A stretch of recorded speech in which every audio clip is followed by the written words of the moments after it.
Ya, bismillahirrahmanirrahim. Assalamualaikum warahmatullahi wabarakatuh.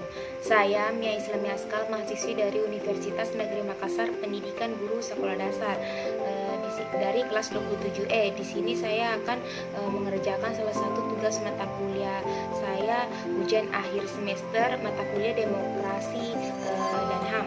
Ya, adapun di sini materi yang ingin saya bahas di sini yaitu fenomena trust, kepercayaan atau distrust, ketidakpercayaan warga negara terhadap pemerintah di tengah pandemi COVID-19. Ya, kepercayaan publik terhadap pemerintah tangani corona turun ketika peneliti dari Universitas Harvard memprediksi virus corona ini sudah masuk ke Indonesia. Pemerintah Indonesia tidak ambil pusing, penerbangan dibatasi tapi tidak ketat, alat pengukur suhu tidak dipasang di bandara dan tempat-tempat umum lainnya. Walhasil awal Maret pemerintah kecolongan. Seorang warga negara Jepang singgah di restoran kawasan Kemang, Jakarta Selatan. Di sana warga negeri Sakura ini bertemu banyak orang, sekitar 80 pengunjung. Sesampainya di Malaysia, dia mendapatkan pengecekan dan teridentifikasi positif virus corona. Dua warga Indonesia yang kontak langsung dengannya juga mendapatkan hasil yang sama. Sekarang dampak aktivitas warga yang tidak dibatasi sejak dini harus dituai pemerintah, negara, dan masyarakat. Pasien yang positif corona di Indonesia sudah mencapai lebih dari 1.000 orang. Mereka yang dulu menyuarakan tidak perlu panik, mungkin sekarang sudah gigit jari karena harus mencari cara bagaimana menyelamatkan masyarakat yang keburu tidak tanggap dengan virus corona. Sekarang Indonesia yang keteteran menghadapi pandemi virus corona, bingung mengambil langkah pencegahan pertama. Jokowi menyarankan kerja dari rumah dan menolak lockdown. Dia mengatakan setiap negara memiliki karakter, budaya, kedisiplinan yang berbeda-beda. Oleh itu kita tidak memilih jalan lockdown, ya begitu kata Jokowi. Kemudian Jokowi memperingatkan kepala daerah agar tidak mengambil keputusan lockdown secara sepihak. Dia menegaskan kewenangan lockdown ada di tangan pemerintah pusat. Namun beberapa kepala daerah mencoba melanggar arahan tersebut. Gubernur DKI Jakarta Anies Baswedan mengusulkan melakukan karantina wilayah sebagai ganti lockdown. Meski kemudian ditolak, pemerintah pusat, Jokowi tetap kemudian bermanuver lagi dengan mewacanakan darurat sipil untuk upaya menghentikan pandemi corona. Wacana ini sontak mengundang kritik karena keadaan darurat sipil biasa digunakan untuk menangani perang atau bencana alam, dan yang paling utama adalah pelibatan militer dan pengamanan. Baru sehari berselang, pada Selasa 31 Maret 2020, Jokowi menutup sementara wacana tersebut. Menurutnya, skema darurat sipil akan dibutuhkan dalam keadaan yang abnormal. Tapi sekarang mantan Gubernur DKI Jakarta itu hanya menekan keputusan Presiden tentang kedaruratan kesehatan masyarakat dan peraturan pemerintah tentang pembatasan sosial berskala besar atau PSBB. Pemerintah dinilai belum bisa menurunkan jumlah pasien COVID-19 dan penyebaran virus yang masih cukup pesat tiap harinya.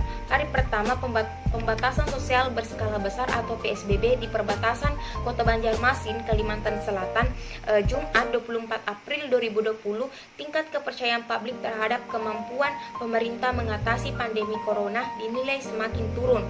Direktur Eksekutif Indobarometer M. Kodari menilai hal tersebut lantaran pemerintah hingga saat ini belum bisa menurunkan jumlah pasien terinfeksi corona atau COVID-19. Selain itu, penyebaran virus corona di Indonesia pun masih cukup pesat setiap harinya.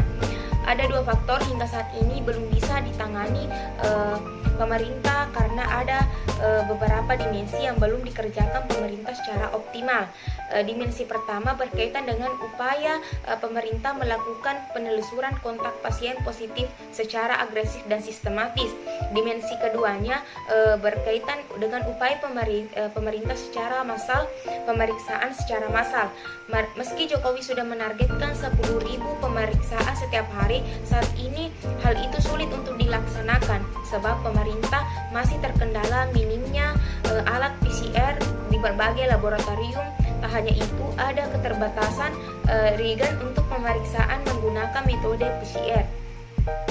Menurut Kodari, kementerian atau lembaga masih berjalan masing-masing dalam mengatasi pandemi corona. Padahal pemerintah telah membentuk gugus tugas percepatan penanganan COVID-19 yang dipimpin oleh Ketua BNPE PB Doni Monardo. Pendekatan penanganan COVID-19 ini pada praktiknya masih struktural.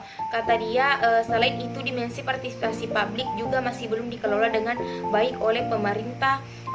Menurut saya, pemerintah harus bisa mendistribusikan berbagai bantuan dari publik kepada daerah-daerah yang memang kekurangan.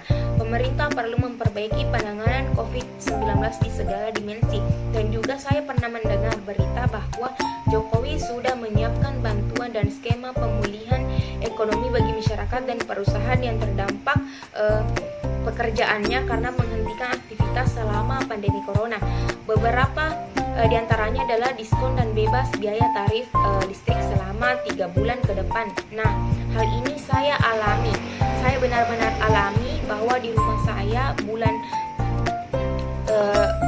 saya biaya tarif listriknya sama sekali tidak diberikan diskon, apalagi dibebaskan. Selanjutnya, menambahkan jumlah penerima bantuan program Keluarga Harapan atau PKH menjadi 10 juta orang. Nah, di sini di daerah saya pembagian bantuan untuk keluarga PKH itu dibagikan secara tidak merata.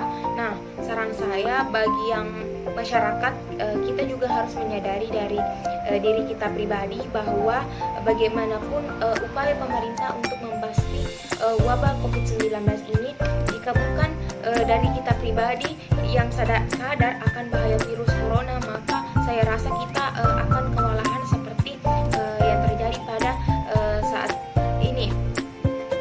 Ya, walaupun sudah diberlakukan PSBB, tetapi masih banyak masyarakat yang tidak patuh aturan dan di berbagai daerah sudah diberlakukan lockdown antar kabupaten misalnya, tetapi masih banyak masyarakat yang tidak mengindahkan aturan pemerintah.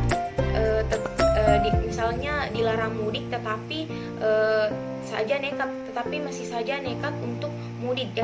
Jadi saya rasa untuk membasmi wabah corona ini kita harus menanamkan prinsip pada diri kita sendiri dan harus sadar betapa bahayanya COVID-19 ini, serta bagaimana keadaan dunia ke depannya. Dan harapan saya semoga vaksin untuk virus corona ini segera ditemukan dan wabah ini segera berakhir agar kita dapat beraktivitas seperti dulu.